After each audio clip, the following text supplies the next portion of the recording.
जर कोणीही आडवं येऊ 29 ऑगस्टला मुंबईमध्ये येणारच आणि ओबीसी मधूनच आरक्षण घेणार असा इशारा मनोज जरांगे यांनी दिलाय। तर जरांगेंच्या मुंबईच्या आंदोलनाला अजून 14 दिवसांचा वेळ असून चर्चेमधून मार्ग निघू शकतो अशी प्रतिक्रिया मंत्री प्रताप सरनाईक यांनी दिली। आज लातूरमध्ये सरनाईकांनी मनोज जरांगे यांची भेट घेतली आहे। नाही, मला अंमलबजावणी पाहिजे। मुंबईत जाऊन काय करायचं आहे? आम्हाला आरक्षण घ्यायचं। इथं देत असले तर आरक्षण पाहिजे, तरी मुंबईत जाणार आहेत आम्ही।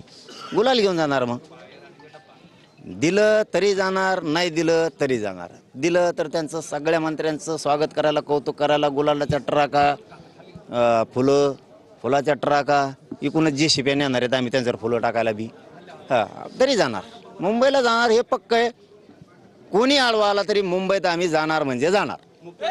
झालेली आणि त्यांनी धाराशिव जिल्ह्याचे पालकमंत्री म्हणून जे काही धाराशिवला मराठा समाजाच्या मागण्या पूर्ण केल्या त्याबद्दल त्यांनी पहिला मंत्री असेल की कौतुक केलंय।